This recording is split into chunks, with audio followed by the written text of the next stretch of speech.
사랑의 하나님 우리 아버지, 오늘도 눈 뜰 수 있게 해주셔서 감사합니다. 눈을 뜨고 사물을 식별하는 것은 우리가 빛을 본다는 것입니다. 우리가 빛을 잊어버리고 사물에만 집중하지 않는 아침이기를 바랍니다. 성령께서 임하셔서 깨우쳐 주시고 영의 눈도 뜨게 하여 주옵소서. 사람이 말하지 않게 하시고 친히 하나님께서 당신의 가슴을 표현하시는 시간이 될 수 있기를 오직 성령께 의지하며 예수님 귀하신 성으로 간절히 기도드립니다. 아멘. 구원으로 가는 계단, 우리가 13단계를 밟아가고 있는 중입니다. 첫 번째 계단은 사랑입니다.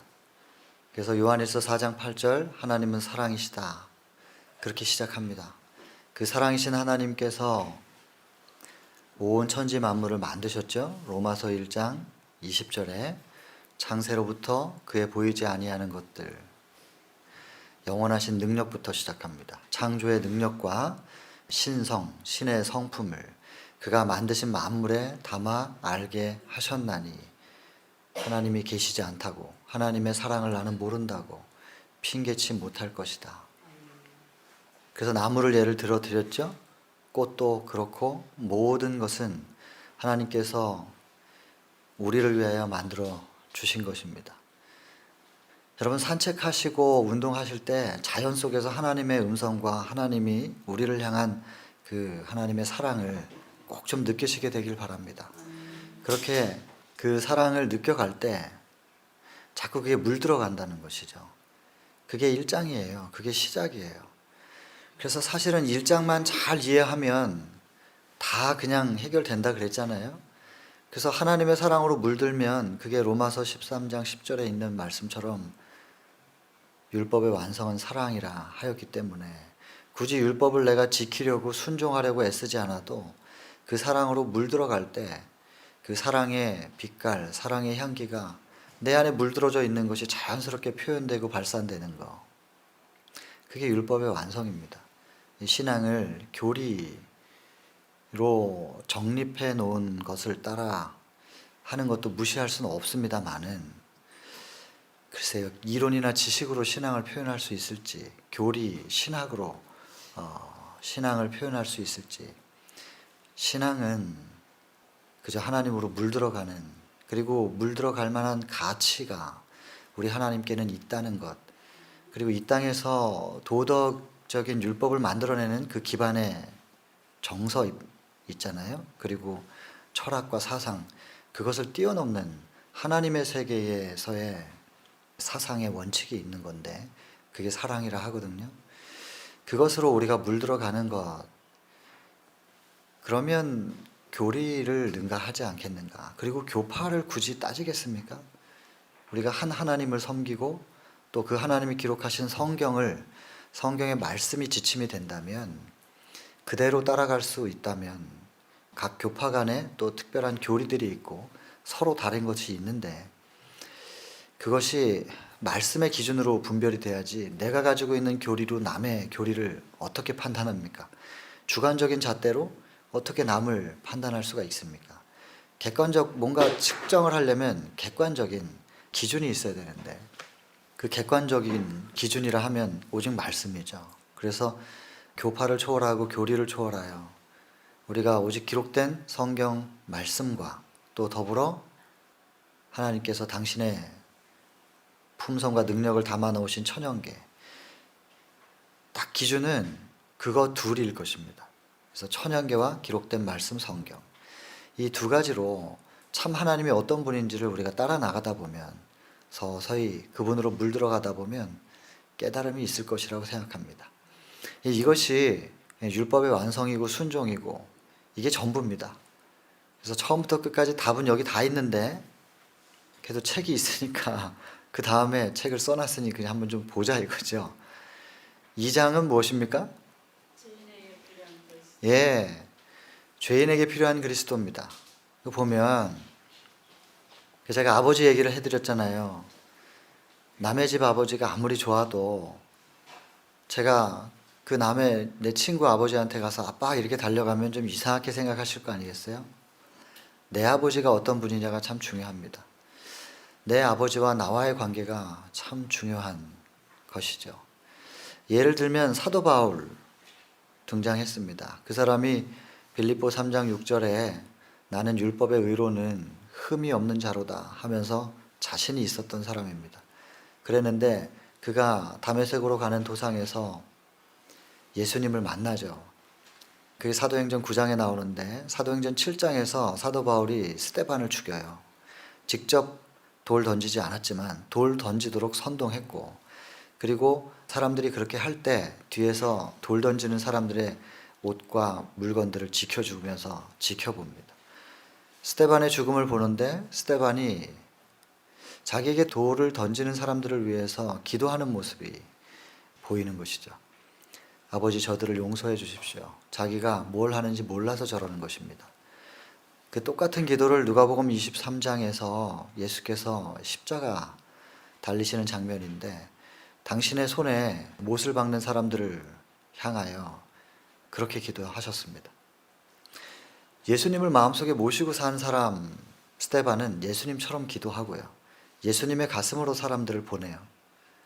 나를 죽이겠다고 돌을 던지는 사람들을 용서해 달라고 기도하는, 그것은 예수님만 가능한 게 아니고 사람이었던 우리와 똑같은, 물론 예수님도 우리와 똑같은 사람인데 그걸 잘 안 믿으니 무사람들이 그걸 잘 안 믿거든요. 그래서 하나님께서 정말 부정할 수 없는 사람들을 통하여 예수 그리스도를 증거하는 것입니다. 스데반도 예수님처럼 기도하잖아. 예수님과 같은 마음을 가질 수 있잖아. 사도 바울은 그것을 보면서 깜짝 놀랍니다. 사람이 어떻게 저렇게 죽을 수 있을까? 빛나게 웃으면서 죽으니까. 돌을 맞으면 두려워해야 되고 고통에 일그러져야 되는데 그렇게 환하게 빛나게 죽을 수 있을까? 근데 사도행전 7장에 보면 그러지 않습니까? 스데반이 돌을 맞을 때 돌을 쳐다본 게 아니고 뭘 보고 있었어요? 하늘을 보고 있었죠. 그리고 뭐라 그래요? 하늘문이 열리고 하나님께서 하나님의 보좌에 앉아서 이렇게 못 보셔요. 그죠? 당신의 사랑하시는 종이 돌을 맞아 죽어갈 때 하나님께서 태평스럽게 보좌에 앉아가지고 다 이렇게 보지 못하시고 보좌에 서서 계시는 것을 본다고. 하나님과 눈이 마주치고 있는 거죠. 돌 맞는 통증 못 느껴요. 우리가 나중 순교할 때 그렇게 죽을 거예요. 순교에 대해서 두려워하지 않아도 되는 것은 그건 인간의 담력으로 순교하는 게 아니고 하나님께서 주시는 담력으로 고통과 두려움을 극복하는 겁니다. 못 느끼는 겁니다, 실제로. 그게 성령의 능력의 역사죠. 그 모습을 사도 바울이 본 거예요. 보고 어떻게 사람이 저럴 수 있나. 죽이겠다고 하는 사람들을 용서하고 기도해주고 사랑으로 말입니다. 그리고 죽으면서 두려워하지도 않고 통증도 안 느끼고 충격을 받은 거죠. 그때까지는 사울이에요. 근데 다메섹으로 가는 도상에서 엄청난 빛을 만나고 그가 갑자기 강렬한 빛을 만나니까 눈을 뜰 수 없게 된 상태에서 쓰러집니다. 사울아 사울아 부르니까 누구십니까 도대체? 그러면서 부르니까 네가 핍박하는 예수다. 예수님이 신이었네. 이걸 사도 바울이 발견하고 이제 예수님을 믿기로 결심을 하지요. 그리고서 자기가 바리새인적 율법으로는 흠이 없는 자라고 했었는데 이제 참 율법을 만나보니까, 참 사랑이신 예수님을 만나보니까 자기가 얼마나 속으로, 겉으로는 경건한 척 하는데 자기 속으로 사랑이 아닌 것을 많이 품고 있었는지를 발견하게 되지 않습니까? 얼마나 교만했으며 자기가 교만한 만큼 자기만 못한 사람들을 얼마나 무시했으며 비난하고 경멸하고, 그리고 자존심은 또 얼마나 강하게 부렸으며 또 이기적이었으며, 그래서 자기가 가지고 있는 기득권을 가지고 얼만큼 자기는 자기 주머니 혹은 자기의 모든 것들을 채워 나갔으며, 그리고 핍박했고 자기만 못한 사람들을 그렇게 하면서 군림하고 지배하고 죄가 다 드러나는 것입니다. 그래서 로마서 7장 9절에 그러잖아요. 내가 법을 알지 못했을 때는 내가 살았더니 참 계명이 나에게 이르매 나의 죄는 살아나고 나는 죽었도다. 이게 예수님을 만난 사도 바울의 고백입니다. 그리고 이제는 참 율법을 알았으니까 참 율법대로 살아보겠다고 바리새인적 근성으로 열심히 해보는데 안 되는 것이죠. 그래서 결국엔 뭐라고 한다고요? 24절에 오호라 나는 곤고한 사람이로다. 누가 나를 이 사망의 몸에서 건져내겠느냐. 나는 사망이구나. 어쩔 수 없는 인간이구나. 난 죄인이구나. 난 죄인 중에 괴수다.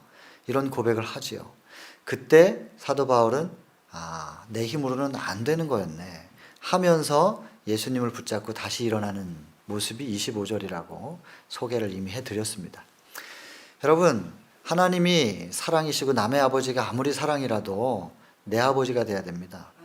그분이 나의 아버지였으면 좋겠다라고 하는 내 속의 갈망, 그리고 그 놀라운 사랑과 그분의 능력이 그것이 아니면 나는 구원을 얻을 수 없는 거구나라고 하는 자기 자신에 대한 깨달음, 자각, 나는 죄인이었구나 라고 하는 것에 대한 자각과, 그리고 자기가 시도해서 구원 얻으려고 하는 것이 아니라 오직 예수 그리스도를 통하여 내가 구원 얻을 수 있구나 라고 그 필요를 느낄 때, 오직 나의 구원은 주님을 통해서만이다 라고 하는 것에 대한 필요를 느낄 때 이제 그분을 찾는데 어떻게 찾아요? 전심으로 찾을 수 있게 됩니다. 그래서 에레미야 29장 13절에 너희가 전심으로 나를 찾고 찾으면 나를 만나게 될 거야. 근데 양쪽 다 적당히 붙잡고 간다면 만나기가 좀 어려운 것이죠. 사도 바울 같은 고백, 그 경험이 필요합니다. 나로서는 안 되는 것이다. 오직 주님을 통해서구나 라고 하는 거 말입니다. 그래서 그게 죄인에게 필요한 그리스도입니다. 거기 그 두 제목에서 죄인과 그리스도 두 존재가 등장하는데 주인공은 죄인입니다. 죄인. 그리스도에 대한 이야기는 1장에서 충분히 했고, 그 그리스도의 사랑이 죄인에게 필요한 거구나. 그럼 나한테 필요하다면 내가 죄인이라는 걸 자각을 해야 되니까요. 제목이 그것입니다. 그 내용이 그래요. 핵심이. 자, 이제 죄인이라는 걸 알았으면 어떻게 해야 된다고요? 회개해야죠. 이제 그 회개를 해야 되는데, 회개라고 하는 것의 정의는 무엇이냐면 살인했습니다. 잘못했습니다. 용서해 주십시오. 도적질도 했습니다. 잘못했습니다. 용서해 주십시오. 잘못한 건 맞습니다. 근데 용서는 이미 어떻게 된 것입니까? 용서는 2000년 전에 이미 다 주어졌습니다. 혹은 지구 창조할 때부터 만일 인간이 이렇게 된다면 내가 그 값을 책임지겠다고 하는 것에 대해서는 하나님께서 세 분이 미리 합의를 하신 거거든요. 그러면 용서는 이미 지구 창조 전부터 계획되어 있었습니다. 그러면 용서는 이미 준 거잖아요. 그럼 이제 그걸 어떻게 하면 될까요? 받으면 되는 것이죠. 그래서 제가 그 감 따먹는 얘기 해드렸잖아요. 어떤 애가 남의 집에 감 따러 가가지고 그 돌 던져갖고 그 항아리 깨진 얘기 해드렸죠. 용서는 이미 주어졌는데 그걸 받아들이게 되는 데까지 시간이 걸립니다. 왜냐하면 내가 가서 고백을 안 하니까. 내가 이게 죄라고 하는 것에 대한 고백을 안 하기 때문에 받을 수가 없는 것이죠. 다윗은 시편 51편에 이렇게 기도했습니다. 내가 주께만 범죄했습니다. 4절에 그렇게 말합니다. 주께만 범죄하였고 내가 주의 목전에서 악을 행하였습니다. 보통 우리는 악을 행한 것을 죄라고 생각합니다. 근데 죄를 지으니까 악을 행하게 되네요. 이렇게 해석이 되어 있습니다. 성경에서는. 그러면 죄는 살인죄, 간음죄, 도적질한 죄, 그건 악을 행한 것, 죄의 결과로 나타나는 것이고 그 전에 죄가 더 있는 겁니다. 여러분, 살인죄를 죄로 생각한다면 인간의 법이랑 뭐가 다릅니까? 왜 신앙을 해요? 인간의 법으로도 살인은 하지 말라 그래요. 간음하지 말라 그래요. 도적질하지 말라 그래요. 거짓말하지 말라 그래요. 인간의 법으로도 그건 하면 안 돼요. 근데 신앙은 그 이상의 것이 있어요. 뭐냐 하면 죄라고 하는 것의 정의는 죄와 악은 이퀄 관계, 등호 관계입니다. 성경에서는 로마서 6장 23절에 죄의 삭은 사망이라고 하였습니다. 그러면 죄, 악, 사망은 다 등호 관계입니다. 같은 것입니다. 그럼 반대로 해보면 죄의 반대는 의입니다. 악의 반대는 선이고 사망의 반대는 생명이죠. 그러면 참 생명, 생명의 근원인 분과 연결되어 있으면 나는 생명입니까? 사망입니까? 생명이죠. 그래서 선풍기 예를 들어서 말씀드렸죠. 이 선풍기 보시면 이거 떠오르실 거예요. 선풍기 전기 꽂혀 있으면 잘 돌아가요. 코드 빼면 멈추죠. 근데 그냥 갑자기 멈추지 않고 돌다가 땡 이렇게 멈추면 날 다 부러지죠. 그런데 코드 빼면 돌던 대로 돌긴 돌죠 뭐. 그걸 관성이라고 부르잖아요. 관성적으로 도는데 돌다 멈추죠. 왜냐하면 생명이랑 분리돼 있으니까. 우리 지금 살아있는 것 같지만 참 생명하고 연결 안 돼 있으면 우린 지금 관성적 생명을 살고 있는 겁니다. 이거 진짜 살아있는 거 아닙니다. 그래서 관성적 생명을 살던 사람들은 언젠가 다 멈춥니다. 다 죽습니다. 암이 아니어도 죽습니다. 영원히 사는 사람은 없습니다. 그런 관성적 생명에서 참 생명과 연결될 때 우리는 새로운 생명, 원래 우리가 가지고 있었던 생명을 회복할 수 있다는 것이죠. 그것을 성경에서는 이야기하고 있는 것입니다. 그래서 십자가 한편의 강도, 그 사람은 강도로 불리워졌습니다. 누가복음에 딱 한 권에만 쓰여져 있습니다. 마태, 마가, 요한에는 쓰여져 있지 않은 강도가 예수님을 인정하고 십자가상에서 그가 구원을 약속받는 장면이 나옵니다. 누가복음이 아니었으면 그 강도가 구원받을 수 있다고 생각하는 사람은 지금 2000년 지났는데 아무도 없었을 겁니다. 모든 사람이 다 강도라고 부릅니다. 오죽했으면 십자가에 달렸겠어?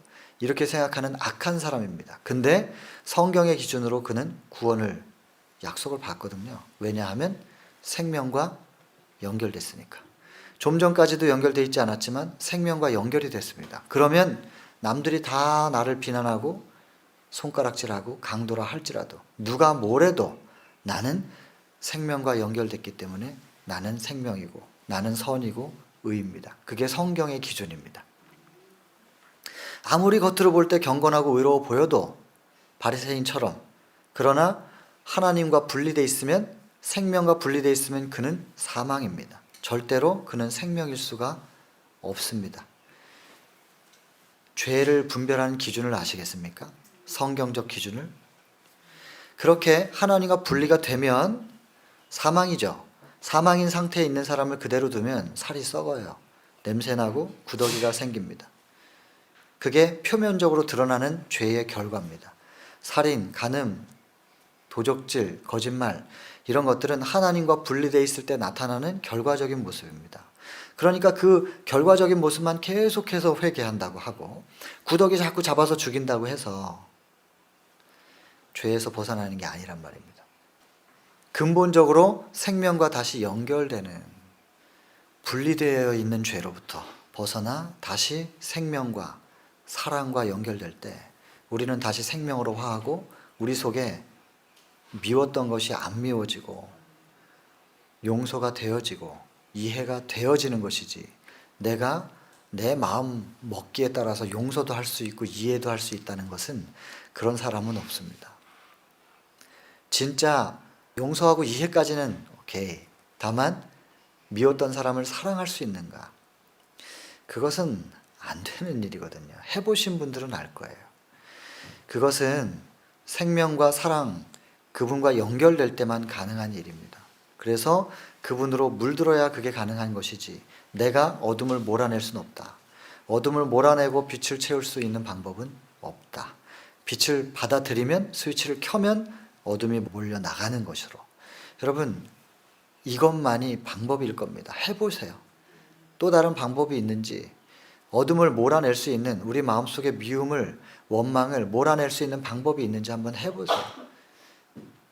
끝내 사랑하지 못하면 마음은 회복되지 않아요. 마음의 병이 회복될 수 없어요. 마음의 병이 회복되지 못하면 육신의 병도 회복되지 못해요. 근데 자꾸 원망이 나오고 누군가에 대해서 자꾸 시기와 질투가 나오고 경쟁하고 밉고 이게 자꾸 나오는데, 그게 입에서 나오는 이유는 마음이 그러니까 그런 거죠.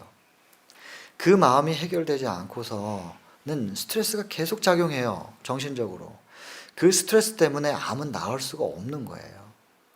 그래서 여러분들이 한번 생각해 보세요. 내가 오늘 생각했던 거, 말한 거, 내용들 한번 적어 보시라고요. 그 안에 사랑의 표현들은 얼마나 있고 미움과 시기와 질투와 원망의 표현들은 얼마나 있는가. 딱 보시면 내가 병이 얼마만큼 빨리 나을 수 있는지를 여러분들이 알 수 있어요. 심신상관성 징병, 의학적으로는 사이코소매틱이라고 합니다. 유전의학에서는 정확하게 이것을 규명하고 있고 불치의 병 중에 80% 이상은 심신상관성 질병이다. 마음의 병이 회복되지 않으면 절대로 낫지 않는다는 것이 현대의학에서 증명되어 있습니다. 그러면 현대의학은 뭘 하느냐? 마음의 병을 고칠 수 있는 약이 없으니까. 그럼 뭐라도 해야 될 거 아니겠어요? 그러니까 근본적인 건 해결을 못하지만 육신이라도 어떻게든 통증도 좀 해결할 수 있도록 진통제 주고 어떻게 됐든 암세포를 좀 줄여보려고 항암 치료도 하고 방사선도 하고 표적도 하고 색전도 하고 여러 가지 방법 기술적인 걸 동원하는데 다 부작용이 있는 걸 아시잖아요. 가장 근본적으로 해결하려면 마음의 병이 해결돼야 부작용 없는 우리의 면역이 나를 지켜낼 때 아무 부작용 없이 병에서 나올 수 있는데 그것은 말씀드린 대로 정신에 반응한다는 것입니다. 티임파고. 쥐실험 기억하시죠? 회개라고 하는 것은요, 내가 안 돼요. 그래서 사랑이신 분, 생명이신 분과 연결되는 그게 여러분들의 지금 제가 신앙을 전하는 게 아니고 사실은 그것을 통하여 여러분들의 육신에 지금 앓고 계시는 병을 회복하는 길을 전하고 있는 거예요. 제가 한쪽만 전할 수는 없잖아요. 당장 지금 고통당하고 계시는 분들에게 병도 나아야 되니까 두 가지를 같이 전할 수밖에 없는데 답은 하나예요, 여러분. 하나님께서 주신 생명의 법칙대로 살아가는 것. 그래서 8가지 말씀드렸잖아요. 필수 조건 3가지. 공기, 물, 영양. 이거 아무리 좋아도 필수 조건이긴 하지만 순환 안 되면 죽으니까 운동, 햇빛, 휴식. 순환에 도움을 주는 3가지. 그 다음 이 6가지가 아무리 좋아도 절제가 안 되면, 지나치면, 혹은 부족하면 문제가 되니까 항상 조절해야 된다는 7번째 절제. 근데 절제가 내 힘으로 안 되거든요. 혹시 육신은 절제할 수 있을지 모르겠지만 마음의 절제가 안 되거든요. 그것을 신앙으로 한다는 것입니다. 빛으로 채워야 미워하는 어둠의 요소들이 사라지죠. 그래서 결국에는 이것이 여러분들의 근본 병을 치료할 수 있는 이거밖에는 없다는 거. 불치의 병이라고 하는 질병들은 병원에서는 한계가 있다는 걸 다 아시니까 한번 해보시기를. 그래서 여러분들에게 측정할 수 있는 기준을 드리잖아요. 오늘 내가 했던 생각들과 표현했던 것들을 한번 적어보시라고. 저녁에 딱 보면 아, 내가 낫겠구나, 아, 내가 아직 안 낫겠구나, 그걸 여러분들이 아실 수 있다니까요. 그리고 식사도 여기에서 드리는 것만 딱 드셔야 된다고 말씀드렸는데 그 외에 다른 거 자꾸 드시고 간식하시고 그냥 그러면 안 나으실 거라는 걸 그냥 알고 계셔야 돼요. 저희는 모르잖아요. 여러분들이 일일이 다 감시할 수도 없는 것이고. 근데 자꾸 간식하시고 과식하시고, 과식이 많이 먹는 것만 과식이 아니고 특정 영양소의 과잉 섭취도 과식이란 말입니다. 그것을 해독하는 데 있어서 소화하는 과정 속에서 발생하는, 과한 것은 독이 생기니까 그것을 해독하는 데 있어서 몸이 엄청나게 피로감을 느껴요. 병이 안 나요. 그것을 해독하는데 에너지가 쓰여지는 것만큼 암과 싸울 수 있는 에너지가 줄어들잖아요. 안 날 수밖에요. 근데 여러분들이 여러분들의 생각의 기준을 가지시고 이것도 좀 필요하고 베델에서 제공되는 음식도 좀 나한테 도움이 될 것 같아 하면서 병행을 하시는 분들은 아실 거예요. 결과적으로. 시간이 지나면 아시게 돼요. 간식과 과식은 철저하게 몸을 힘들게 만듭니다. 그래서 이걸 금하시도록 하는 거예요. 그래서 여러분들의 생각을 가지고 해보셔서 안 돼서 오셨으니까 제발 하나님께서 제시하시는 가장 생명적 방법대로 한번 해보시고 나서 생각하시라고. 나머지는 하나님 책임지실 거예요. 저는 그렇게 믿고 지금 담대하게 전하고 있는 것입니다. 여러분들이 지금 생명을 가지고 투쟁하고 계시는데 제가 섣부른 얘기하면 되겠습니까? 이 자리에서? 이게 얼마나 엄숙한 시간이고 여러분들이 여기 계시는 시간이 얼마나 엄숙한 건데 목숨을 담보로 지금 시간을 보내고 계시잖아요. 제가 함부로 얘기할 수 있겠냐고요. 두려움과 떨림으로 얘기해야 되거든요. 해보자 라고 말하는 거거든요. 한번 해보자고요. 그리고 나서 어떻게 하시는지, 하나님께서 어떻게 하시는지 한번 보자는 것입니다. 저는. 그리고 저는 보아왔고, 그래서 확신을 가지고 말씀을 드리는데 여러분들 마음속에 계속해서 어둠을 간직하고 있고 계속해서 육신의 외적인 것에 대해서 불필요한 것들을 섭취하시고 계시면 안 되는 거예요. 여기 베델에 아무리 여러 달을 계셔도 안 돼요. 그거는. 그러니까 여러분들이 여러분들은 아실 수 있어요. 딱 이제 측정할 수 있는 기준을 제가 드리는 것이에요. 그리고 회개와 더불어 우리가 해야 될 것이 무엇이냐면 자백입니다. 살아오는 동안에 하나님과 해결해야 될 게 있지만 사람 간에 상처 준 거 있잖아요. 사과해야 되고 할 수 있는 대로 보상해야 됩니다. 그게 네 번째 단계 자백입니다. 그리고 다음이 이제 헌신인데요. 이 다섯 번째 단계 헌신. 여러분 우리가 하나님께나 사람에게나 제가 이것이 잘못되었습니다 라고 사과도 하고 보상도 하지만 그거 한번 사과하고 회개했다고 해서 다시는 그 반복 안 하나요? 여러분 이 헌신이라고 하는 거 말입니다. 사람이 얼마나 속절없음을 먼저 인정해야 됩니다. 내가 잘못했다, 회개했다, 내가 누구에게 자복했다, 한번 말했다고 해서 다시 그것을 반복하지 않으면 진짜 이 세상 좋은 세상이 될 거예요. 근데 사람은 자기가 맹세를 해놓고도 또 해요. 하나님께서 우리에게 좀 헌신해라, 이걸 좀 내놔봐 라고 하는 요구하시는 게 있어요. 그게 뭐냐면 돈 좀 내놔, 내가 너한테 돈으로 축복 줬으니까. 아니에요. 너 재능 내가 줬으니까 그 재능으로 나한테 헌신 좀 해. 아니에요. 하나님이 돈 필요한 분이에요? 하나님이 능력이 없어요? 하나님께서 우리에게 달라고 하시는 게 있답니다. 여러분 저 뒤에 책 생애의 빛에 있는 저 책의 5장 헌신장에 보면 하나님께서 우리에게 요구하시는 것이 무엇이냐, 헌신해줘라 라고 요구하시는 게 무엇이냐면 그 죄된 본성.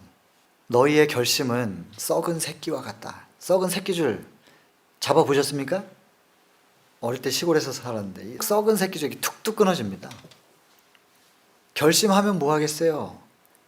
그냥 잡으면 뚝 끊어지고 뚝 끊어지고. 그렇게 연약하다는 것입니다. 그 연약한 본성 말입니다. 그 죄된 본성 때문에 밭에도 그렇잖아요. 풀 싹 뽑아 놓으면 비 한 번 오고 나면 쑥 올라오는 그게 있어요. 씨가, 죄의 씨가 우리의 마음의 밭에 다 뿌려져 있어가지고 싹 뽑아 놓으면 또 올라오고 뽑아 놓으면 또 올라오고. 그거 어떻게 해결하냐고요. 그거 우리가 해결 못한다고요. 우리 자녀들도 그거 해결 못해요. 그래서 지금 싹싹 빌어도 또 할 거라는 걸 알고 계셔야 돼요. 그러면 얘를 내가 때려가지고 이걸 고쳐줘야 되겠다고 해서 되는 일이 아닙니다. 본성 속에 계속 올라오니까. 뭐 습관 같은 건 고칠 수 있습니다. 자꾸 때려주면. 그러나 마음속에 본성의 악함은 그게 해결이 안 돼요. 그거 어떻게 해결하냐. 말씀드렸잖아요. 이거 까만 비닐로 다 씌워 놓으면 구멍 뚫어가지고 내가 원하는 알곡의 씨만 뿌려놓으면 그것만 올라오고 나머지는 잡초들은 안 올라오게 하는 걸로 덮어놓으면 되는 거잖아요. 그래서 창세기 3장 21절에 가죽옷을 약속하셨어요.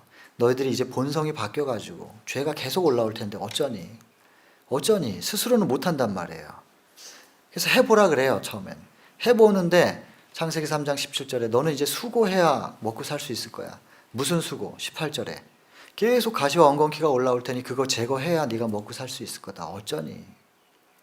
근데 내가 방법을 하나 알려줄게. 21절 가죽옷을 입고 있어라. 가죽옷은 희생이죠. 어떤 동물이 죽어야 가죽이 만들어지니까. 그래서 예수님의 죽음을 통하여 예수 그리스도의 의의 옷을 입는 방법을 알려주신 거예요.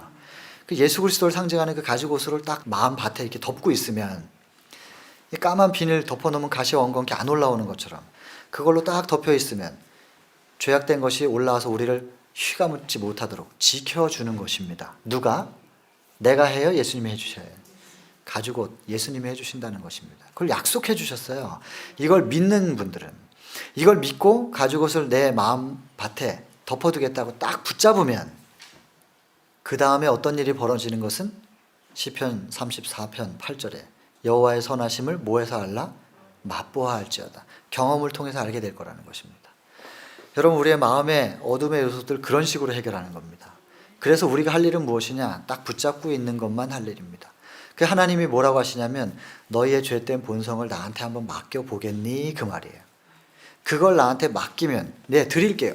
해결해 주세요 라고 하는 그것을 하나님은 헌신이라고 받으시겠다는 것입니다. 돈이나 재능이 아니고 너희의 죄된 그것을 나한테 주고 너희가 헌신했다고 생각할게. 그걸 내가 받을게. 그리고 너는 내가 주는 의를 받아라. 그래서 너희의 사망을 받아서 나는 너 대신 죽을 테니까 너는 내가 주는 의를 가지고 너는 살아라. 그래서 사망과 생명을 바꾼 겁니다. 참 부모가 아니면, 창조주가 아니면 이런 식으로 구원의 도를 못 가르쳐요. 성경이 우리에게 제시하는 구원의 도는 이것입니다. 세상의 수많은 종교들을 보십시오. 수많은 신들을 보세요. 네가 노력하고 돌을 닦아서 득도하고 그 다음에 열반에 들어가면 구원 얻는다. 열심히 한번 해봐. 격려는 해줍니다. 그리고 열심히 돌을 닦아서 너의 이기적인 걸 네가 스스로 제거하여서 네가 자비를 가지고 사랑을 회복해야 돼. 네가. 그리고 시키잖아요. 하나님은 성경에서 말씀을 하시는 하나님과 예수 그리스도 우리의 구원자는 바꾸자는 겁니다. 너희의 죄를 나한테 줘라. 그걸 내가 헌신으로 받을게. 나는 의를 줄 테니 이거 가지고 너는 살아. 그리고 대신 죽어주시는 분이에요. 저는 그래서 하나님을 믿어요. 이 세상에 수많은 신들이 있는데 제가 하나님을 믿는, 다른 신 말고 하나님과 예수 그리스도 믿는 이유가 저는 여기에 있습니다. 그리고 이 시대에 하나님과 예수 그리스도가, 그분들이 성령을 통하여 우리의 마음속에 역사하십니다. 그래서 저는 성령을 간구합니다. 그리고 한순간이라도 이 가죽옷을 딱 놓치면 제 속에서 그 씨가 있으니까 가시와 엉겅퀴가 확 올라오는 것을 알고 있거든요. 그래서 저는 저를 안 믿어요. 저의 의의를 안 믿어요. 내가 의로울 수 있어, 내가 선할 수 있다고 절대로 생각하지 않아요. 가죽옷이 덮고 있을 때만 안전한 것이고, 그것을 놓치는 순간 바로 저는 얼마나 악하고 추한 모습으로 제가 변하게 될지를 저는 압니다. 그래서 그리스도 안에서만 저는 안전하죠. 다윗이 그랬던 겁니다. 하늘 보고 싸우고 있을 때는 믿음의 용사였는데 딱 하나님과 시선이 놓쳐지자 바로 범죄하잖아요. 그 믿음의 용사도 그렇게 한순간에 범죄해버리는데 저 같은 사람이겠는가? 안심할 수 없는 것이죠. 오직 가죽옷만 붙잡고 있는 여러분, 오늘 하나님께 한번 여러분 자신을 드리는 헌신의 기도를 해보시기를 간절히 바랍니다. 헌신하십시오. 헌신하시는데 나의 죄, 내가 어쩌지 못하는 내 악함, 이걸 드릴 테니까 그걸 하나님께서 받으시겠다고 기다리고 계시니 그걸 드리시고 하나님의 의를 영접하여. 근데 사실 순서로 본다면 의를 영접하면서 이게 나가는 거거든요. 그러면 기도만 하시면 돼요. 내가 헌신을 원합니다. 근데 내가 헌신을 원하기는 하는데 어떻게 헌신해야 될지 모르겠으니 들어오셔서 해결하세요. 이렇게 기도하시면 됩니다. 그래서 오늘 개인 기도하실 때는 나의 죄된 것을 아버지께 드리기를 결심합니다. 결심하시면 됩니다. 그렇게 기도하시고 이제 드리기로 결심했으니 하나님께서 내 안에 임하셔서 이루시겠다는 그거, 약속하신 것, 그리고 이루실 수 있다고 선포하신 것, 그것을 한번 해주십시오. 이렇게 기도하면서 오늘 하루 살아보시게 되기를 간절히 바랍니다. 그리고 무슨 일이 벌어지는지는 우리 모두가 함께 지켜보겠습니다.